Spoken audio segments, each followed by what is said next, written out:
there isn't really anything out there to help with these SEO challenges that are unique to the enterprise environment. Patrick often says that the average website is 10,000 pages. But when we're talking large enterprise, say publishers or huge global e-commerce, it's millions, those kinds of sites, you've got to accept that stuff is going to break. You can't really avoid that. There's always going to be blockers, and they're not necessarily blocking you because they're an arse or because they hate SEO or whatever. There's usually some valid reason behind it that relates to their goals and the job that they're trying to do. The wonderful Sandra has got a fabulous expression for this, which I heard her use first, which is ask yourself, is the juice worth the squeeze? Try and focus on the fundamentals and not get too caught up in this thing or that thing, because the chances are it'll be replaced by another thing soon and you won't be able to turn the ship around in that time anyway. At enterprise level, it's like trying to turn around an oil tanker.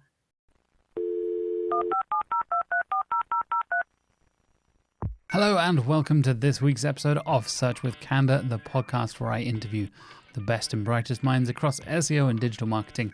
I am your host, of course, as always, Jack Chambers-Ward, and this week I am joined by the marketing manager from the one and only Sitebulb, the wonderful Jojo Furnival.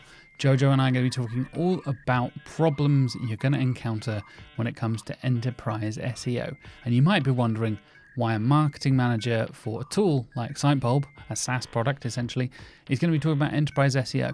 I think Joe has a really, really interesting and unique perspective on a lot of the issues that the guys at Sitebulb and the team at Sitebulb kind of experience with their clients, right? Sitebulb, for those who don't know, is basically a crawler, a web crawler, a desktop crawler, and now has expanded to a cloud crawling system, so you can crawl your sites while you're asleep and all that kind of stuff. This episode is not sponsored by Sitebulb. We are big fans of them. We have worked with them in the past. Patrick has been on the show before, and we just like working with them, and we love their tools. We use Sitebulb a lot here at Candour, genuinely, and it's a genuine endorsement. They are not paying us to say this. And basically, I think it's a unique perspective because Joe and the team see a lot of the problems and issues that enterprise sites are having when it comes to things like crawling and technical stuff and communication and all that kind of thing. It's not just an experience from an in-house or an agency side of things. It's actually a perspective a little bit outside of that and getting a broader, wider image, I think. And it's really, really useful to get that perspective. And I think it's a great conversation. Hopefully you enjoy it as well. And this is all kind of spurred on by Sitebulb with the fantastic content they've been doing with enterprise SEO, including a brilliant free training, which Joe and I talk about later on in the episode, which is hosted by the one and only Petra Kiss-Hercheg, who has been on the show before. Petra is amazing, one of my absolute favorite people to learn from in SEO. And basically Petra and the team at Sitebulb and the team at Seeker Digital have all worked together to make a free training course about enterprise SEO and how to handle these challenges. So if this episode interests you and kind of gets your thoughts whirring and you're working in enterprise SEO or you're thinking about working with enterprise clients, I would highly recommend checking the link in the show notes and video description down below and going and checking out that training course with Petra and the team from Sitebulb as well. There's loads of resources, loads of articles. We mentioned quite a few of them throughout the episode, so I will put links for everything down below and you can go and check those out.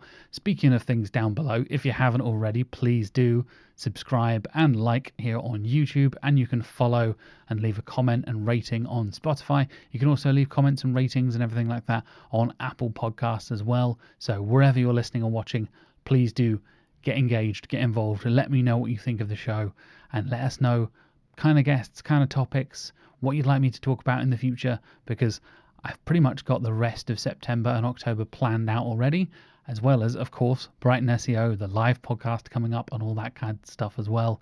I'm going to be speaking, moderating, live podcasting, all at Brighton at the end of October. So yeah, stay tuned for all of that over the next few weeks. I've pretty much got all of those episodes recorded throughout this month and into next month as well. So lots of awesome conversations, cool topics, and fantastic episodes coming up in the next 4, 5, 6 weeks or so. Anyway, in the meantime, here is my conversation with Jojo Furnival from Sitebulb, and we're talking all about the problems you might encounter and the challenges you may find with enterprise SEO. My guest this week has over 15 years of marketing experience in both in-house and agency roles.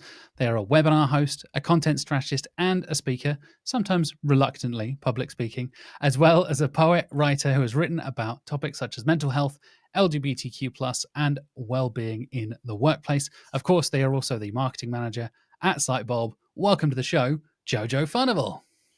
Hello, thank you. Wow, that was an awesome intro. I was not expecting that. Sorry, not that your intros aren't always awesome, but that really was.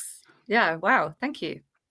Oh, absolutely. You deserve it, mate. It's nice to, I know we were just saying before we started recording, it's nice to finally sit down and have a long conversation, right? I feel like we have crossed paths digitally in a couple of ways and even in person in Brighton a couple of times, but never actually sat down and had a conversation.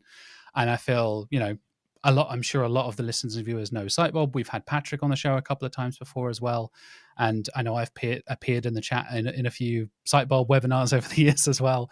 So it's really nice to finally sit down and have a conversation. And you brought a really cool topic to talk about as well, which I'm really excited to dive into. And Good. I guess we're going to get stuck in. Like, I'm going to kick things off with the topic that is the challenges of enterprise SEO.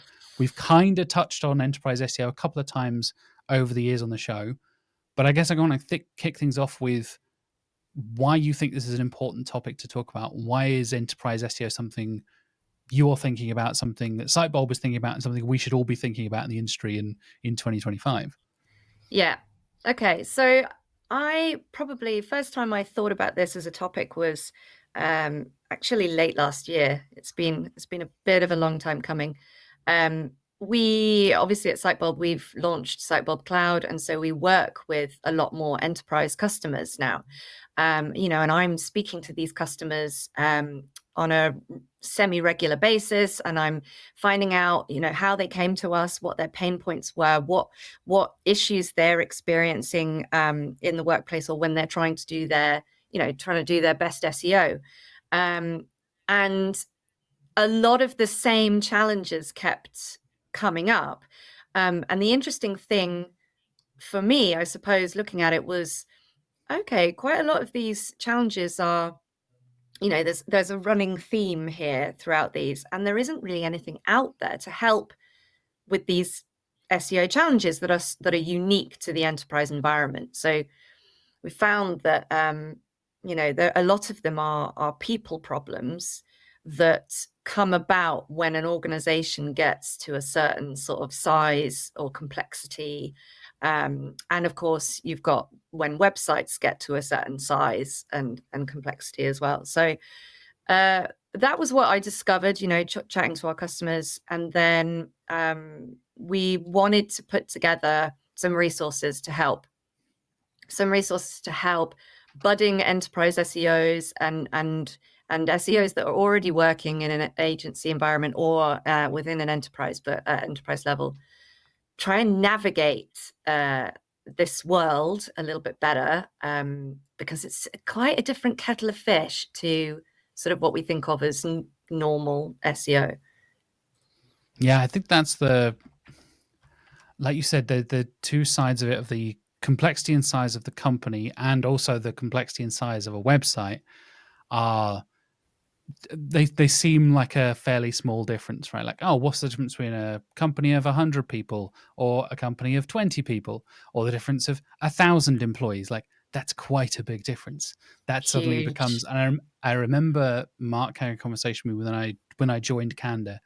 I think it was literally, it might be even be in the interview. Well, I think there was about 19 people at Candour at the time. We're now fairly recently hit 25. And I was kind of asking, like, what's the plan, right? As an agency, do you want to expand? Do you want to go, huge and take over the world and all that kind of stuff? Or are you aiming for something small and boutique and kind of specialized? And Mark was like, definitely the latter, not the former. No. And he talked about that, like you said, the human problems you run into, the complexities of communication, all the different departments talking to each other. And I think I'm trying to remember my communications training from back in the day. There's like a diagram of, if you put everyone in a ring in the company and who they need to contact, the bigger that circle gets of all the people, it just gets like exponentially more complex and crazy. Just going from 25 to 50 doesn't seem like a big deal. That's 100% increase. That is doubling the size and 10 times as complex sometimes, right?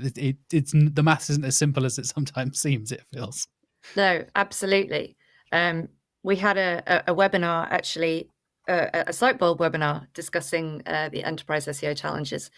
And the wonderful Sitebulb customer, Simon Cox, he was attending the webinar, and he described it as, it's trying to turn, when you're trying to sort of affect change, or you're trying to implement something, whether it's an SEO strategy or whatever, at enterprise level, it's like trying to turn around an oil tanker. So I quite like that. Yeah, I think that's a really good way of thinking about it. Shout out to Simon, as always. Always love Simon.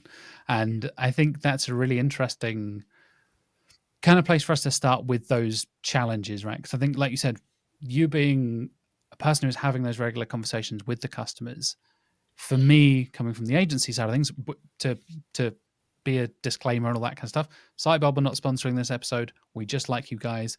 We have loved working with you guys for many years, and we are a Sitebulb cloud subscriber and have been. I think Mark was one of the first people in that initial beta test and all that kind of stuff. We use it with a lot of our clients and stuff like that.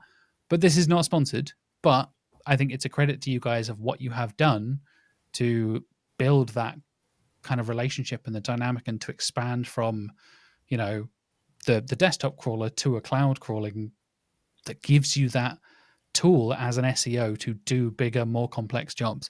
I have been in the room, or I've done it myself, where you better leave the laptop on over the weekend while it finishes that crawl and stuff. We've all, you're shaking your head, Joe. You know exactly what I'm talking about. Like, we've all been there and had to, like, okay, I can't touch anything. I have to leave this running overnight, all that kind of stuff. And I think the shift in technology has been a big thing as well.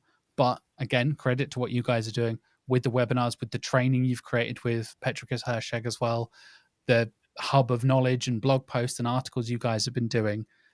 It's also the understanding of how that stuff works, right? I think combining the technology and, like you said, the human side of it, the knowledge side of it, is kind of key for a lot of us to even begin to get our head around some of this stuff. Well, thank you. Like, such kind words. I mean, I definitely feel like it's a sort of divide and conquer situation at Sitebulb, because I certainly don't understand anything that the team does to build the tool and make it amazing. But, the thing that potentially I do, or at least try to understand, and it is certainly my job and my aim to understand, is the human side, and what our customers, and SEOs, what are they grappling with? How can we make life better for them? And yeah, like you said, with having the desktop machine running, and you've got the crawl running, and it's like nobody breathe near the laptop, and then it's sort of, will it finish? Might there be, we might come back the next day or on Monday, and there might have been an issue with the crawl, and then we've got to start it all over again. So all of that comes into play with why we came up with cloud, and why that makes life a heap easier. And I know we're going to talk about this a little bit in terms of like automation and stuff for enterprise sites. Yeah, I think there's a lot of that. I said the automation side of things, and being able to, like I said, combine the human side of things and the technological side of things. I assume, a lot of the motivation for you guys going towards that cloud solution would have been hearing from so many customers of, so I was doing a crawl last night and then it crashed, or I was doing a crawl over the weekend and it crashed. I tried to this, it didn't finish, whatever, all that kind of stuff. And I know a lot of the listeners and viewers will have that similar kind of experience of having to either agency or in-house working in those big kind of companies. What are those kind of most common challenges you've seen from speaking to those clients, speaking to the customers? What are the most common things you're seeing for those enterprise sites and enterprise clients? Yeah, so I think a big one is, fighting for engineering resource. Like, you're not the SEO team or the SEO manager you're not the only person that gets access to these, these devs that are sort of making the changes and doing the fixes for you. So there's a whole issue around, and lots of enterprise SEOs will be familiar with this idea that your Jira ticket has been sitting there for 1 year, 2 years in backlog, and like, what have I got to do to get, to get this? Like, why won't you work on my ticket, kind of thing? So that's a massive issue. Another one is, of course, the very fact that you've got all of these different teams and different stakeholders at play. Yes, they are vying for dev resource and dev attention, but also, very often there's overlap, and there are projects. The product team or the marketing team or the brand team, they're working on projects and actually ensuring that you're all in alignment, and you haven't got competing priorities or conflicting wants and needs. That is something that comes up, an awful lot as well. There is, of course, this, as you've kind of already mentioned, like physically dealing with tech SEO issues at scale, or indeed content issues at scale, like millions of pages, multi-millions of pages. If you've got a site that is, I think Patrick often says that the average website is 10,000 pages, but when we're talking large enterprise, say publishers, or huge global e-commerce, it's millions, and so it's not only the scale, but it is the rapid pace of change, very often, with new pages coming, new code being deployed, new items going up for sale, or indeed going out of stock. So there's all of that to kind of to deal with as well. And then very often in these large enterprises, you're dealing with ancient organizational structures, and silos and old systems and outdated tools and things that don't speak to each other anymore, and just lots of moving parts. So there's a whole bunch of things. And actually, so Robert Laura, who we have worked with, he works for Seeker Digital. We worked with him on this training course for enterprise SEOs, and he has written an article for Sitebulb, and it kind of breaks down these challenges into, like, he's called them different taxes and that you have to pay when you're an enterprise SEO. So it's like the strategy tax, the technology tax, the culture tax, which we've probably all aware of, like, oh, what's SEO, and the efficiency tax. So that's where, it was just like, you're all really busy, you're flat out, but nothing is actually going anywhere. But so it's worth checking out that article. Yeah, definitely. And another article that sprang to mind with you talking about the dev side of things and the resources. I absolutely love Gus Beloja's article about how to write the best dev ticket ever. Yeah. Love that stuff. Gus has been on the show before, a huge fan of Gus's work in general. But I think that way of kind of simplifying and structuring that process, like you said there, when it comes to understanding those resources, knowing that there might be, I don't know, 5 devs on the team, but like you said, the product, the brand, the CEO, the COO, the CMO, the SEO team, the PPC team, all of these different elements are all being like, can you do this on the website? Can you update on that on the website? Can you do this? Can you do that? And there's a constant back and forth, right? And I think for me, obviously having experience with clients and seeing that kind of thing, and being able to have those kind of conversations with developers and kind of understand those resources, a lot of that comes down to prioritization, right? I know we talk about this a lot from our tech audit perspectives, which we use Sitebulb for, obviously. And I think a lot of that, how does Mark word it? I remember him talking about this again, thinking back when I first joined Candour, that was how much effort you need to put into action that thing to fix the thing, and how much difference is the thing going to make when it gets fixed? Like, if you could put in little effort for a lot of reward, that should be a priority. If Yeah, it's a lot of effort for hardly any reward, if you're going to sit there, minifying a bunch of style sheets and JavaScript for 40 hours a week, you will not only not really see that much difference, but also probably want to blow your brains out because that seems incredibly boring. Whereas it if you does. can do a interesting thing and it can make a little bit of change and make a big difference, I think that can be a really, really impactful thing to convey in a dev ticket, right? To try and understand that. Do you think that prioritization is kind of key to that? I guess like that interdepartmental communication a lot of the time. Yeah, 100%. I mean, so just quickly, because Sam Torres, the wonderful Sam Torres, Mm, has got a fabulous expression for this, which I heard her use first, which is ask yourself, is the juice worth the squeeze? yeah.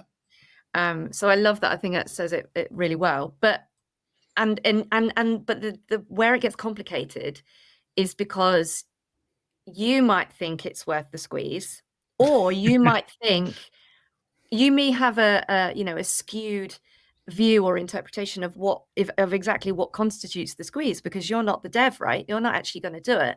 And potentially, in enterprise situations, do you actually understand, do you have a full picture of the website, the CMS architecture, like what it is all built in and on, what work is actually required in order to get this fix that you've recommended done, and actioned?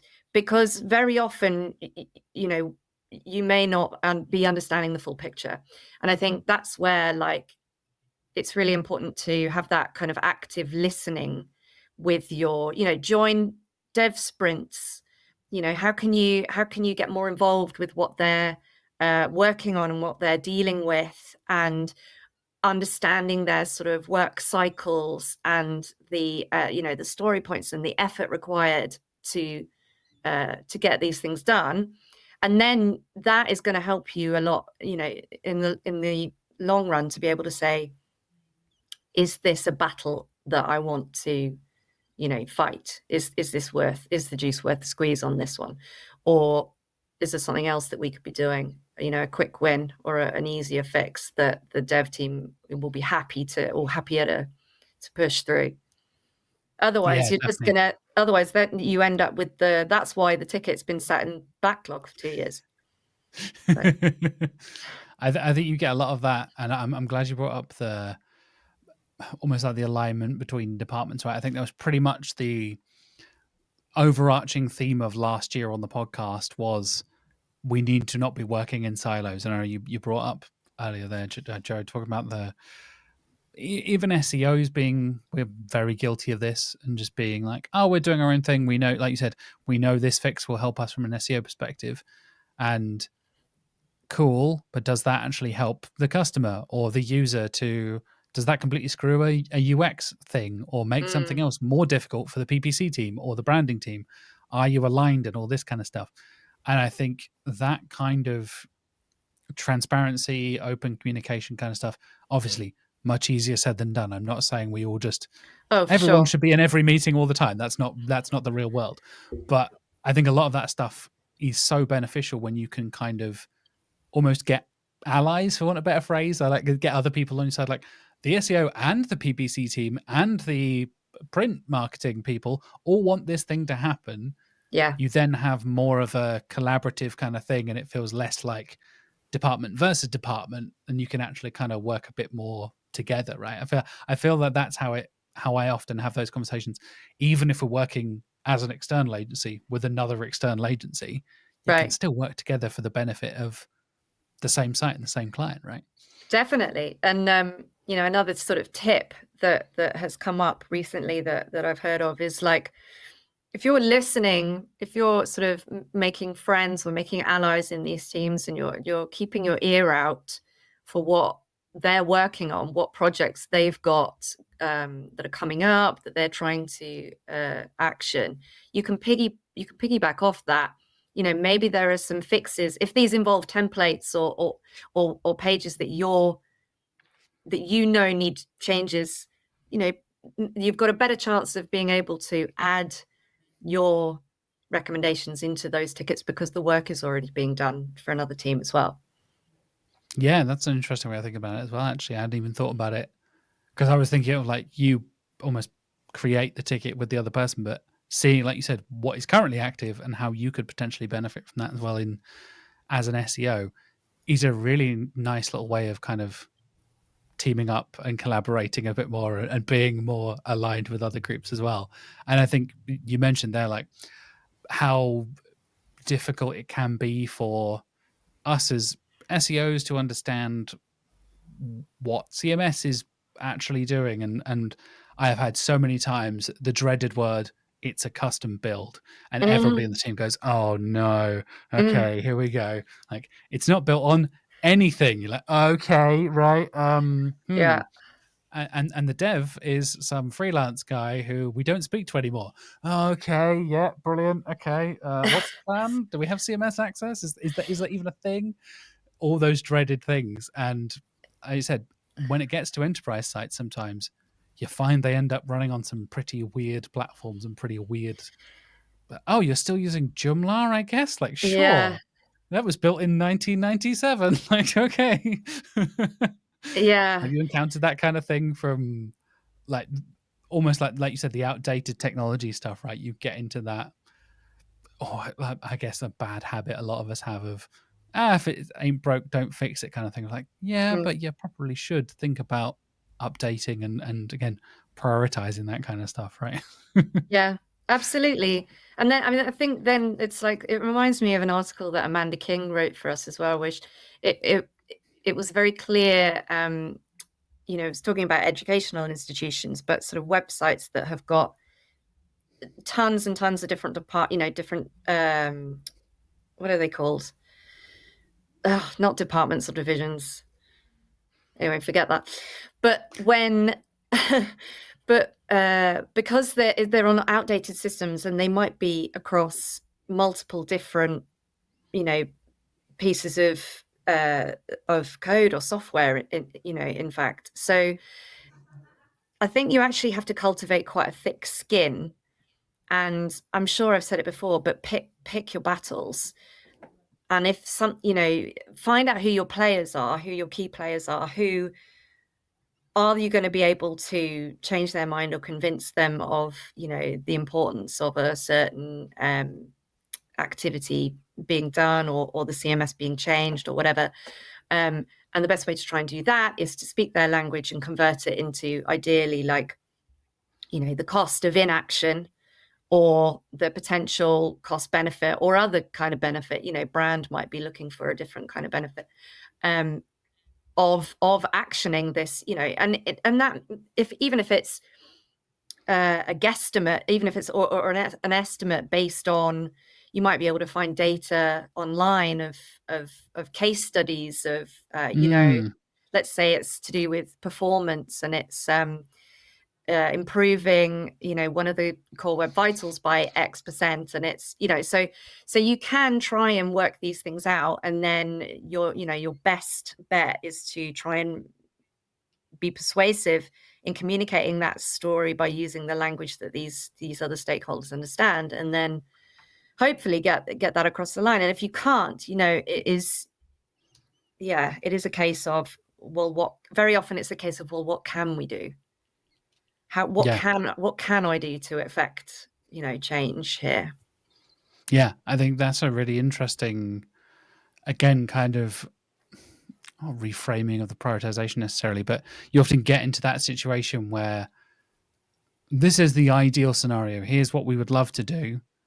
That is literally not possible. What can we do is a great question to ask when you know that resources are limited, say, a limited team of developers or a limited retainer or whatever it is.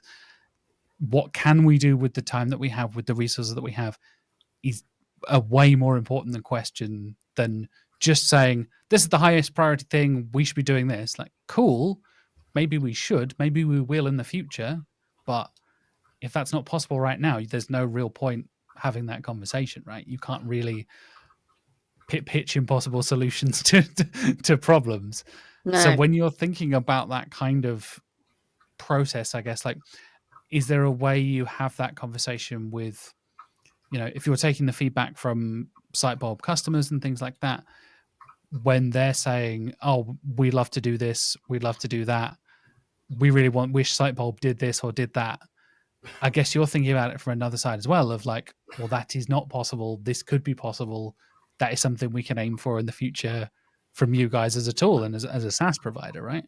Yeah, true. I mean, something that comes up all the time, is log file analysis.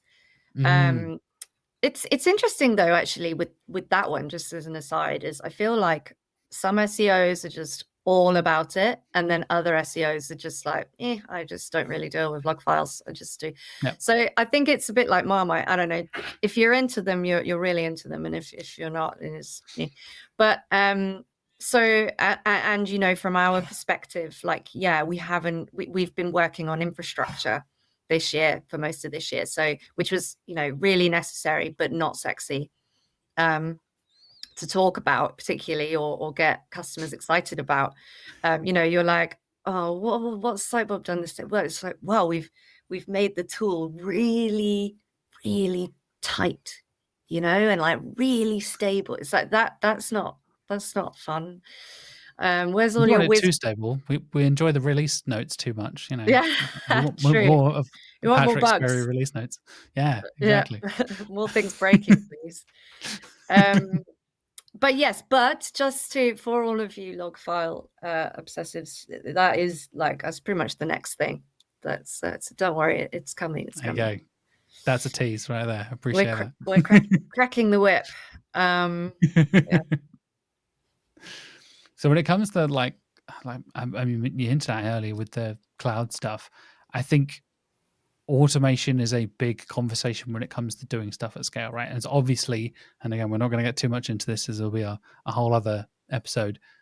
AI, LLMs, all that kind of stuff. The way you can speed up so many processes now with all of the technology that we're talking about in SEO at the moment. For you, coming from your experience both as a content writer and as a strategist, and I know you worked freelance for many years as well, and also working from the side of the tool side, SaaS side, I guess is the right term to use there.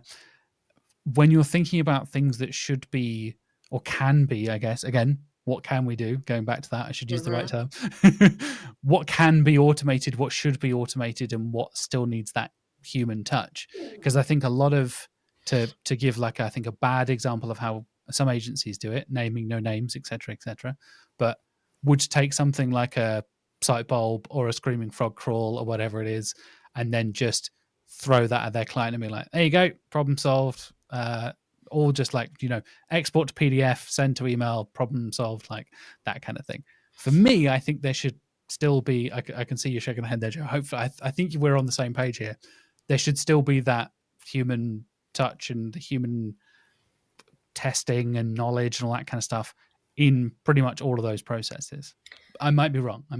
I couldn't agree more. Okay, thank I God. think I think especially at enterprise level, like, so really easy things to automate, and do your research. Like, one thing I would really actually heavily advise is, especially for enterprises, like, review your tool stack.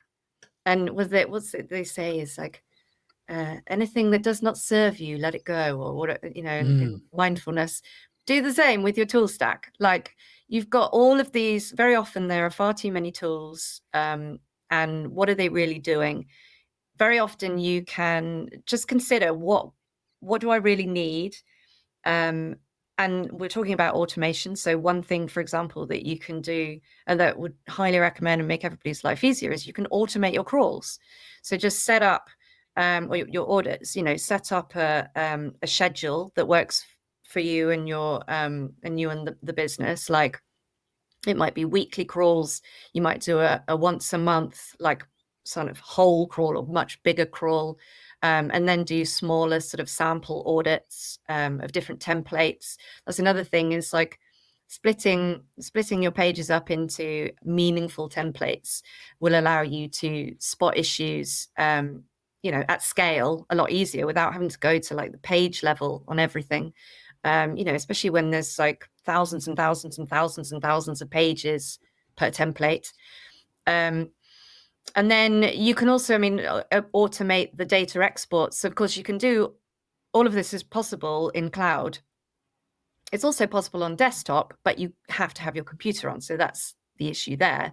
But all of this can be done in the cloud, whilst you're asleep, which is super handy. And then you can automate, obviously, sort of data populating into dashboards and some element of reporting. But this is then where I feel the human element and the human oversight comes in. Like, data going into a report is not insight, and that is not storytelling. That's not going to get you buy-in. That is not going to speak to anyone other than you, probably, as the SEO. Like, is the CMO, does the CMO care? Like, what do they care about? So try and translate, or not even translate your metrics into what they care about, but look at what metrics they're using on a day-to-day basis, and then consider how your activities and your efforts have contributed to those metrics. Like, that would be, and I don't know, maybe you can ask ChatGPT to give you an idea of how to do that. But I think you're going to have a lot more success if you develop those communication skills yourself, and your career will thank you for that too, I think. Absolutely. And there's that triangle of it's like good team player assets. Like, even as a freelancer, they're like, you need to be good at your job, you need to deliver work on time, and you need to be nice to work with. And if you get 2 out of 3, people might forgive you for the third one. So if you do great work and you deliver on time, but you're a bit of an asshole, people might forgive you for being a bit of an asshole because you do such good work and he always hands it in on time. And if you're Yeah. really nice and you do great work, you might get away with being a bit late sometimes. And I think you're totally right when you can be the ability to translate and simplify things or reframe things to align with people's goals and the metrics of the C-suite or the devs. Because let's be honest, have you ever met a dev who is basically like a CEO? Probably not. No. And you end up getting those, like you said, it almost feels like translation in a way, right? I think you get to see how they prioritize things, how they understand things. Chances are the C-suite of a multi-million-dollar multinational company couldn't care less and has probably never heard of Core Web Vitals. But Yeah.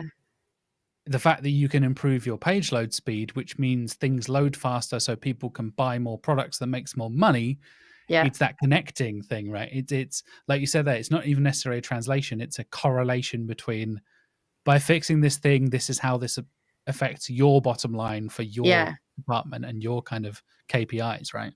Yeah. And for brand, like, so they care about the user and the user's experience with the brand and their journey. And how can we make the user feel, like, what do we make them feel? And that is a core web vitals. Core web vitals feeds into that. There's a whole bunch of SEO elements that feed into that story. It's just that usually we're not very good at making that connection. When we communicate those, we just talk in SEO jargon, which is not helpful to anybody. But just when you were saying before about, sorry, it's probably a bit naughty saying this, but when you were talking about how, have you ever met, as the CEO of a huge company that's the same as a dev? I'm like, no. And then my instant thought was, no, that is why we've got Patrick and Gareth, because Yep. Gareth, they are not the same. And it's two very, very different, mindsets, skill sets, approaches, personalities. And then, of course, you need different ways of communicating with those people. Yeah, absolutely. And I think that's key to a lot of the enterprise stuff as well. And it's like we said, the expansion stuff when it comes to understanding what roles people have in the company and who is going to be having those conversations. Like, I basically talk for a living at this point. My role as marketing and partnerships manager, a lot of it is this: interviewing folks like you, Jojo, having conversations with potential partners, talking at events and all that kind of stuff. Similar, what Mark also used to host the podcast is now off, flying around the world doing talks and stuff as well. Mm. And I often have this conversation. I attended MozCon London a little while ago with my colleague Tom, who is not on the podcast, not very public facing, barely has any social media, all this kind of stuff. And I often introduce Tom as like, he's the guy that actually does the work. He's like one of the actual SEO team that get shit done for our clients and actually, is building a lot of our tools and working with a lot of our team and all that kind of stuff. I talk to our partners and I talk to our sponsors and I interview people and all that kind of stuff. That is a completely different skill set. Yeah. And we're not even, neither of us are, senior members of the team, but even understanding that Jack is probably the right person to interview somebody, whereas Tom is probably the right person to do this tech audit compared to me, and understanding those different skills. I know there was a big conversation, funnily enough, I had with Patrick when we talked about that, the JavaScript SEO kind of survey you guys did a little while ago. That was that people think they know what they don't know and then don't even realize that maybe you should be upskilling and learning a bit more, and not everyone has to be a specialist. And I think the whole industry kind of got into a little bit of a, I'm a tech SEO, I'm a content person. It's like, you don't have to be 100% in everything. That's exhausting and impossible. But having a little bit here and there to understand, like you said, to have those conversations, to even understand what a dev does day to day, even if you're just trying to get more content published, you're going to have a better time talking to the developers if you have a little bit of an understanding of how the CMS works than having no idea what it is at all, right? And I think there's a nice kind of, I know it's much easier to say everyone should upskill themselves, la-di-da, ideal world. But like, for me, coming from a content background, I know you do as well, Joe, like there's that, like, I know just enough, hopefully, to be in that room and have that kind of conversation. And then as soon as the devs start talking, I'm like, okay, I'll leave them to it, and then I'll wait for them to kind of like come back around to the layman talk that I'm used to. But this kind of comes back round to the original, the original issue, the original problem that sort of, or gap, I think, that we identified, by speaking to all of these enterprise SEOs and thinking like, where are they, like, where are the resources, where are the tools to help these people who they're probably great at what they do in terms of, auditing websites and finding and, problem solving and like diving into data and all of that kind of stuff. But unfortunately, at enterprise level, like what we've discovered is that it's the soft skills, what we think of as soft skills, that are so important, that make the difference. Like, it's kind of not really good enough at enterprise level to just have technical skill. You need to be a diplomat, a communicator, a team player, like, you have to be an excellent listener, like all of these things, which, I'm not. I would have to work on that too, like constantly think, okay, what is this person what am I hearing? Like, instead of, Petra talks about this a lot in the training, is like, when you're in a meeting and let's say your report or your work is not being challenged, but they're saying, okay, but like, what does that do? Or why is that important? And you're coming, or, you're coming, or maybe they're saying, we don't really want to do that now because of X, Y, and Z. But very often what we don't do is actually listen properly to what the concern is. We're too busy formulating our brilliant response and like why SEO is amazing and why it's super valuable and why you need to shut up and listen to me and do this. But actually what we should be doing is listening to them and really hearing them and going, okay, right, so their problem is this. How can I reassure them, or, you know, and at the moment they're a blocker for me. Like, again, Petra talks about champions, blockers, and decision makers in the sort of landscape of stakeholders. So who are your, you know, if you identify who your blockers are, who your champions are, and who your decision makers are, and you're going to have to take a slightly different approach with all of them, you know, and hopefully you'll turn more people into champions over, you know, over the course of your, but there's always going to be blockers, and they're not necessarily blocking you because they're an arse, or like because, you know, they hate SEO or whatever. There's usually some valid reason behind it that relates to their goals and the job that they're trying to do. So it's kind of, yeah, trying to understand that and then work out how SEO can help them achieve their goals. Yeah, definitely. I think there's a lot of that. I guess a lot of conversation that's happening in the industry at the moment of what SEO KPIs even look like these days, right? My talk coming up at Brighton SEO is talking about this kind of zero-click era we seem to be entering now. There's been obviously big talks about the great decoupling and how traffic no longer exists and all this kind of stuff, right? For, I guess, looking at those kind of enterprise sites and things like that, what from those kind of conversations, from your experience, what kind of things should we be caring about? Should we be tracking in terms of, you know, the health and performance of a site when it gets to that kind of scale? Does that differ to a smaller site compared to a massive site in terms of, you know, like you said, the 100 or 10,000 to the 10 million pages? Yeah, well, I think the one thing that you kind of have to accept with websites that, you know, that are enormous and they, in those sort of rapidly changing, well, that's in terms of publishers, or like e-commerce sites where there's more content being added and code being changed all the time. Those kinds of sites, you've got to accept that stuff is gonna break. Like, you can't really avoid that. And I often hear with our cloud customers that before they, you know, one issue that they had previously was they felt like they were constantly having to be reactive instead of proactive. And then a benefit of having an automated crawl schedule, for example, is that you can then just log in, you can compare crawl, you know, the latest crawl to the last crawl. Has something broken? You can see it, spot those issues, sorry, you know, quickly at a glance, at a high sort of level, at high template level, without having to dig into loads and loads of data.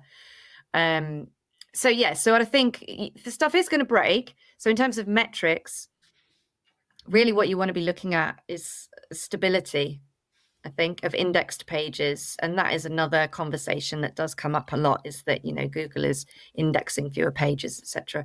So that's why it's also really important, especially at scale, to hone in on your most important pages. Which are your, you know, what are your your revenue drivers? What are your important, you know, sort of informational pages, or what have you? Those, find out what those templates are. The You don't, prioritization we mentioned earlier, right? exactly, the prioritization. You don't have to crawl everything, you know, funnily enough. And if you don't have to do it, and it's a time saver not to, don't, you know, this is about being efficient and being proactive and trying to, you know, make your life easier. I mean, you did mention like the sort of the death of traffic, which, yeah, I mean, it's just sad, isn't it? But that's we're all, you know, it's come to us all. I don't think anybody is exempt. But to put a positive spin on that, you know, and in terms of metrics, again, this is something that Jordan Dimitrov was speaking about recently, is like brand. And with sort of the rise of LLMs, branded traffic suddenly becomes a lot more interesting, as, you know, and it's like that brand awareness piece. Like, they're not necessarily coming to your website anymore for information, but they're seeing you pop up, they're seeing you be mentioned. You know, it's that kind of, again, that's why it's so important to sort of constantly be learning and trying to upskill yourself, because the goalposts are moving slightly. Things are changing. So we can't just be rigid in our approach of like, no, I do technical SEO and I'm not going to, think about anything else. But kind of, and again, in an enterprise environment, like you want to be keeping half an eye on the other things that are at play.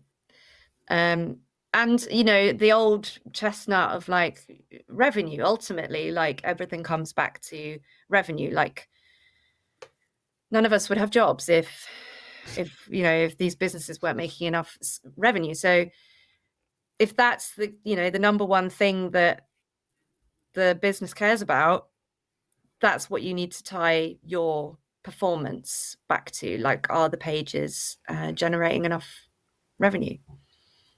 Yeah, definitely. I think brand has definitely become almost like the buzzword of 2025 in SEO. It feels like, I think a lot of us are, like you said, because of people like Jordan talking about how to kind of refocus your approach to that and think about overall things like visibility and awareness. And I think a lot of us are kind of having to reframe that in a way to think about AI search and LLMs and all that kind of thing. And I think you're spot on what you said earlier, and quoting Simon earlier as well, with how quickly everything is shifting with AI stuff and LLMs and all this. As I joked about, I think before we started recording, like I record an episode and then by the time it comes out, there's some outdated information there somewhere because it drives me nuts. There's always that element of an enterprise thing being so much slower than a smaller, more agile side of things, right? Yeah. How often do you hear that from those kind of companies, from those kind of clients to, I don't know, pivot a strategy or shift an approach to do it? If you're trying to, as it turn the oil tanker, as Simon worded it, as you quoted earlier, like that kind of thing. Yeah. I mean, I'm not going to lie to you. I don't think I hear it very often that it is, easy to do at that level. Yeah. No, not at all. I mean, I think so in that sense, actually, I mean, I realize what we've just been talking about, but that's why it's so important to sort of try and focus on the fundamentals, and not get too caught up in this thing or that thing, because the chances are it'll be replaced by another thing soon, and you won't be able to turn the ship around in that time anyway. I mean, with all of this AI stuff that is coming out, in geo, which makes Patrick want to sicken his mouth, as he would say. Yeah.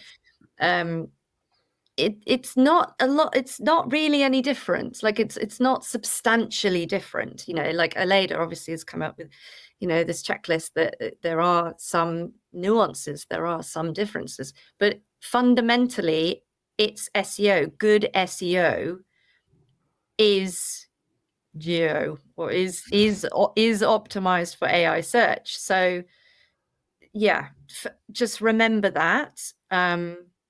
But retain a sort of sense of humor and sense of curiosity, I suppose, about what's coming up next. Yeah, this sort of, I think Nick Leroy has spoken about it. It's like the SEO loser attitude, or the SEO loser mindset, or something. I loved that newsletter edition.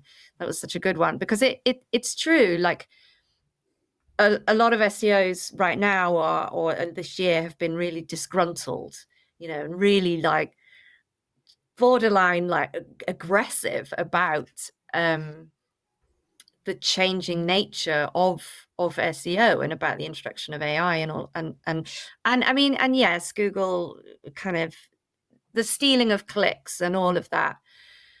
But I think that ultimately, having that kind of stuck, pedantic, loser attitude is going to harm you and your clients or your business in the end. Like, you just got to adapt. Everything's it's changing. You just got to go with it.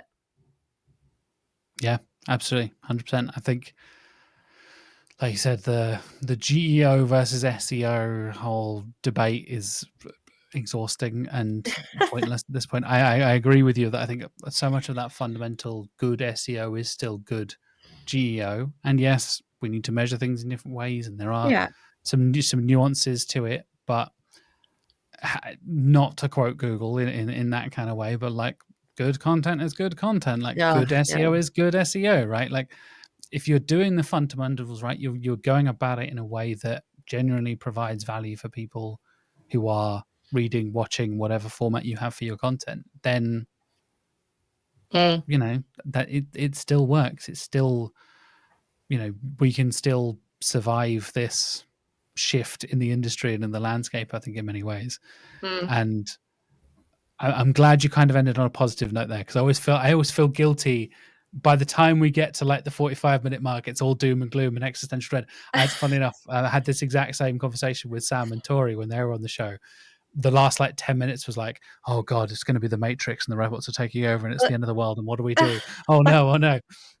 So thankfully, at the end of the show, I like to have a little thing called recommendations, where we hopefully have a little bit more positivity and we don't worry about the robot overlords enslaving us and taking over SEO and everything else.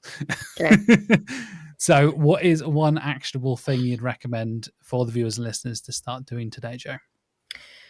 Just purely based on the topic today, I would be remiss if I didn't recommend the enterprise SEOs sign up for the new training that Sitebulb has just put out there, because it's free and it's on demand. It's with Petra Kish-Hertzeg, who you mentioned earlier, who is fabulous and super knowledgeable and has basically taught me everything that I have splurged here today and discussed here today. So it's really worth taking, and it costs you nothing. So it's sitebulb.com/enterprise SEO training.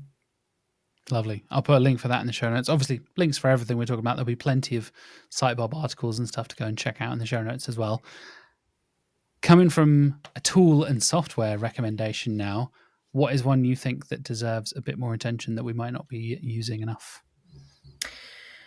I didn't really know how to answer this question, because I am really a marketer and not doing pure SEO, and it would be far too wanky for me to recommend Sitebulb as a tool that needs more attention.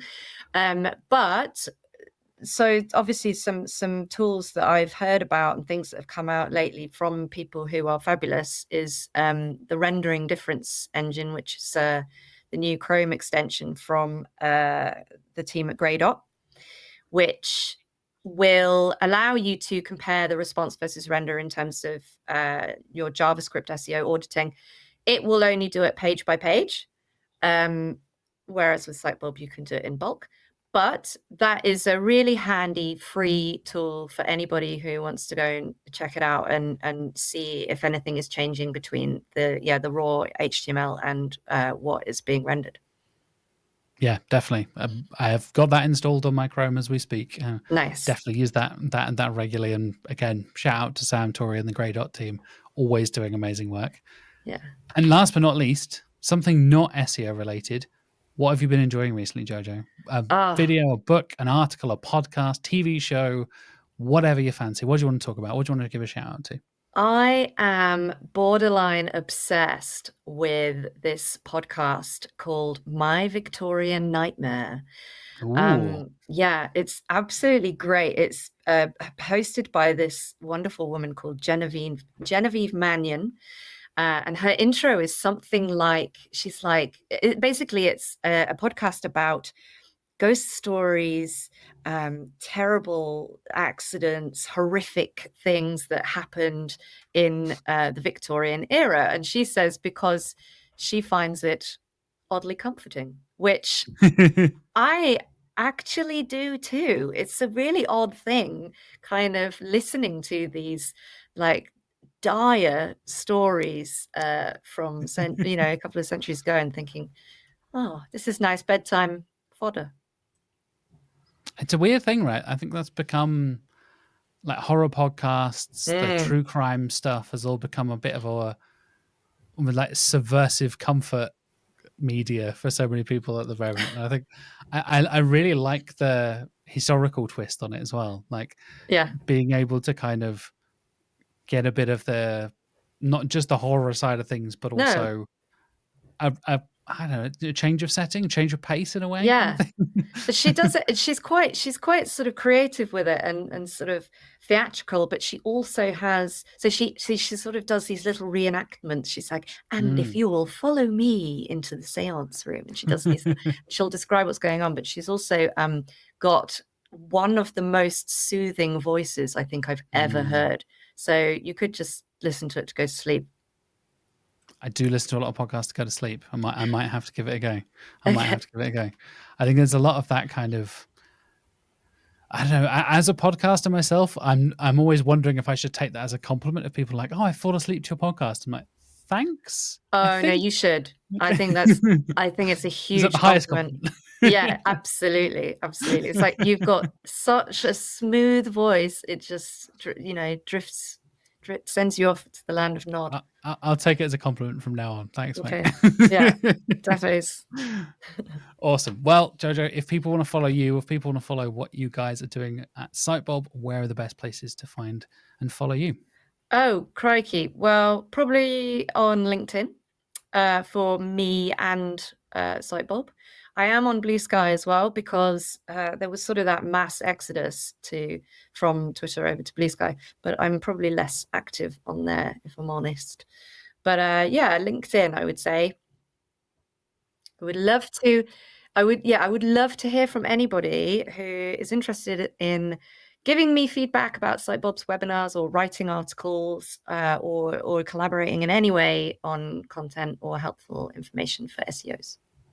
There we go, folks. There's not a better pitch to be contributing, giving feedback, collaborating, and all that good stuff. Like I said, genuinely, you guys do amazing work. What you've done with so much of the content you guys have been doing, and the webinars and the knowledge hubs and all that kind of stuff has been really, really cool. So it's been a pleasure finally sitting down and having a conversation with you. Thank you so much, Jack. I really appreciate it. And thank you, everyone, for listening as well. And that's it for this week's episode. Thank you so much to Jojo once again for joining me and talking about all the common challenges and problems you may face when doing enterprise SEO. And thank you to you for watching or listening wherever you're watching or listening. I appreciate you staying right until the end of the episode. Always appreciate you guys staying around until the end.